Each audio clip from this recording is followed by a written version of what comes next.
विषयी माहिती घेणार आहोत.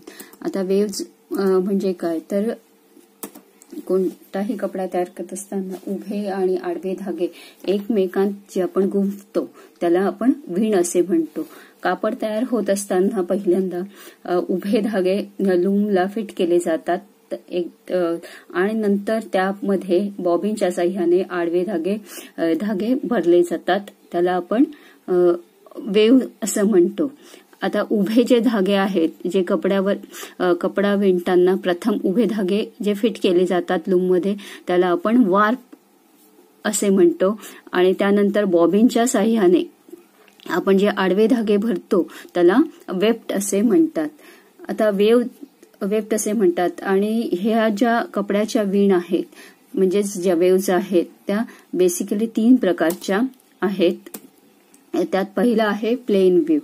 प्लेन व्ह्यू म्हणजे काय, तर चटईप्रमाणे त्याची विण असते. उभे आणि आडवे धागे एकमेकांत म्हणजे पहिल्यांदा उभे धागे भरून त्याच्यानंतर त्याच्या आतून एक धागा सोडून आडवे धागे विणले जातात. एक धागा वर एक धाग्यातून खाली अशा पद्धतीने चटईच्या विणेनुसार ते धागे विणले जातात. त्याला आपण प्लेन वेव्ह असे म्हणतो. हे मुस्लिन, टाफेटा यासारख्या कपड्यांमध्ये या प्रकारची वेव्ज आपल्याला दिसते. हे प्लेन वेव्ज तयार होत असताना उभ्या धाग्यांच्या दोन्ही बाजूच्या किनारीला जेव्हा आडवे धागे गुंफले जातात तेव्हा इथे सेल्वेज तयार होते म्हणजे स्वतंत्र किनार. या पद्धतीने प्लेन व्ह्यू तयार होते. त्यानंतर आहे ट्विल व्ह्यू.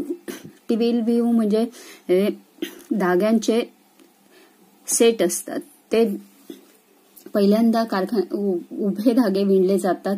उभे धागे विणल्यानंतर त्याच पद्धतीने बॉबिनच्या साह्याने आडवे धागे विणले जातात. पण आडवे धागे विणत असताना 2 धाग्यांचे संच एकत्र धरून त्यातून ते धागे गुंफले जातात. अशा पद्धतीने हा धागा या उभ्या धाग्याच्या वरून घेतल्यानंतर 2 धागे सोडून तिसऱ्या धाग्यावर तो धागा आडव्यातनं बाहेर काढला जातो. अशा पद्धतीने जी विण तयार होते जी सुलट बाजूनी अशी क्रॉस अँगलमध्ये दिसते त्याला आपण ट्विल व्ह्यू असे म्हणतो.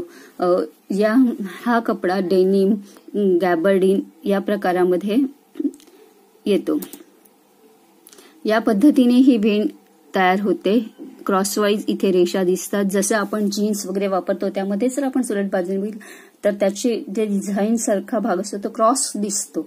त्यालाच आपण ट्विल व्ह्यू असे म्हणतो. त्यानंतर आहे सॅटिन व्ह्यू. सॅटिन व्ह्यू ही चमकदार असते. यामध्ये आधी उभे धागे विणले जातात आणि त्यानंतर त्यातनं आडवे धागे घातले जातात. आडवे धागे घालत असताना धाग्याचे काही संच सोडून म्हणजे 1, 2, 3 अशा पद्धतीने धागा सोडून पुढचा धागा आडवा विणत असताना तो धाग्यांच्या संचाच्या खालून आणि नंतर वरून एक धागा वरून आणि पुन्हा तेवढेच धागे सोडून अशा प्रकारे ती विण तयार होते. त्याला आपण सॅटिन वेव्ह म्हणतो. ही वेव्ह या पद्धतीने दिसते. त्याच्या वरच्या बाजूला शायनिंग असते. सॅटिन, डमस्ट आणि सिफॉन हे या प्रकारचे वेव्हनी तयार झालेले कपडे आहेत. त्यानंतर आहे non oven fabric. Non oven fabric म्हणजे ज्या कपड्यावर कुठल्याही प्रकारची विण घातली जात नाही. हे कपडे फायबरला प्रेस करून तयार केले जातात. उदाहरणार्थ फेल्ट, प्लास्टिक, फ्लेम, व्हॅलिन, इंटरलेसिंग इत्यादी.